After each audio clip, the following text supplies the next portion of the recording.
Bem, amigos do Hot Dog Football, o local onde a gente vai narrar histórias curiosas, incríveis e até derrubar alguns mitos do mundo do futebol. Hoje, a terceira parte, mas na última, de Foi Rubro Negro, a polêmica e discussão que envolve até hoje o Campeonato Brasileiro de 1987.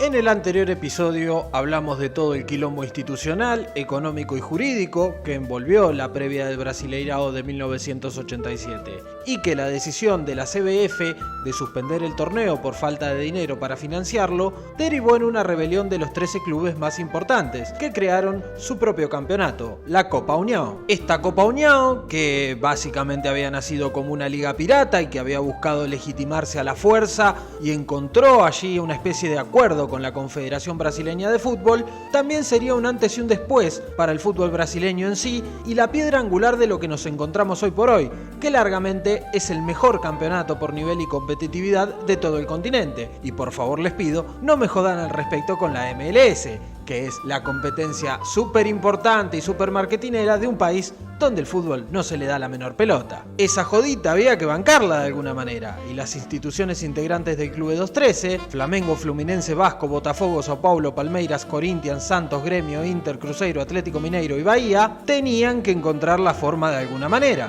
Expertos en marketing expusieron que un buen modo de conseguir ingresos era con la venta de derechos de televisación de los partidos. Los dirigentes eran muy escépticos al respecto, sosteniendo que la televisión en vivo iría en desmedro de la cantidad de público en los estadios.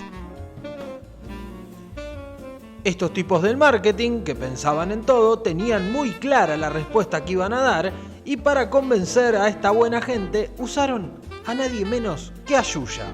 El ejemplo dado con a Rainha dos Baixinhos, que salía todos los días en televisión en Brasil por las mañanas, pero de todos modos el público infantil también le compraba los discos y cualquier tipo de merchandising que hubiera con su imagen.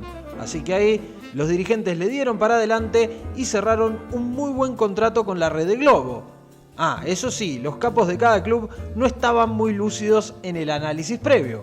El torneo, además de oscilar entre los 30 y 40 puntos de rating, fue récord en asistencia media de público a los estadios, con una asistencia promedio solo superada por el Brasileirao de 1983 y mucho más adelante el de 2022, entre todas las disputadas hasta el momento del certamen. Además de con la red de Globo para la televisación, también hubo un acuerdo comercial muy importante con Varig, la entonces aerolínea de bandera de Brasil, hoy ya desaparecida, porque tengamos en cuenta cómo te puede llegar a quedar el quetejedi si tenés que viajar en bondi los 2.400 kilómetros que hay entre Curitiba y Salvador de Bahía, y también un muy buen contrato con Coca-Cola.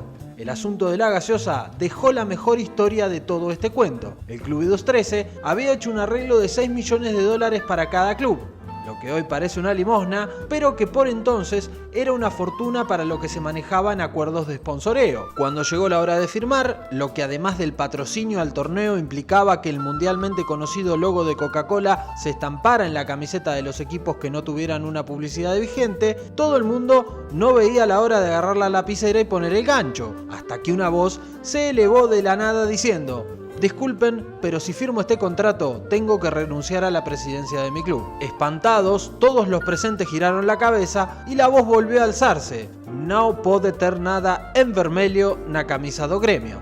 El que lo dijo no era otro que Paulo Odone, presidente del tricolor gaullo, que claramente sabía que le traería serios problemas que la casaca celeste, negra y blanca se viera invadida por el rojo del Inter. La solución a este embrollo, más o menos el enésimo que nos encontramos en esta historia, llegó a través del argentino Jorge Giganti, representante de Coca-Cola en Brasil. El ejecutivo rápidamente cambió los términos del contrato, modificando la parte en que se determinaban las características del logo que se iba a usar en cada una de las camisetas. Esto, claro está, sin consultar a la central de la empresa en Atlanta, pidiendo una autorización que no le iba a ser concedida. Y ahí fue que todos aprovecharon, y así como Gremio, Botafogo imprimió el logo en letras blancas sobre fondo negro y Coritiba hizo lo propio en blanco y verde. La Coca-Cola se tornó multicolor en el territorio brasileño. Y como para cerrar el asunto, Giganti le dijo simpáticamente al capo del gremio, Paulo Odone: no se preocupe, presidente, si Coca-Cola ya entró en la China comunista, un día va a tener sus colores en el gremio. Grave error, don Jorge. Al día de hoy,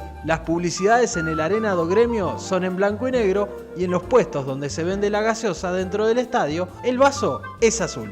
Nada del rojo del Inter. Parecía que ya todo estaba en orden, pero faltaba algo más. En el capítulo anterior, recordemos, habíamos contado que para legitimar la Copa União, el Clube 213 había tenido que negociar con la CBF. La CBF creó un campeonato en que la Copa União era el módulo verde e incluyó otra zona llamada módulo amarillo, con equipos a los que legal y deportivamente les correspondía estar en la primera división de 28 participantes, que por cierto nunca se terminó disputando. Para evitar conflictos mayores, la Confederación creó un cuadrangular entre los dos primeros de cada módulo para decidir al campeón y a los dos representantes brasileños en la Libertadores del 88, aquella que ganaría Nacional con Newell's Old Boys como subcampeón. El Clube 213, con un negoción ya montado, no quiso saber nada de cruzarse con el resto de los mortales, pero la lapicera y el sello eran de la CBF y esta amenazó con que los grandes iban a ser desafiliados si no se aprobaba el cuadrangular. Bueno, este asunto se vino tratando desde agosto y el campeonato comenzaría y efectivamente comenzó en septiembre. El match asignado como inaugural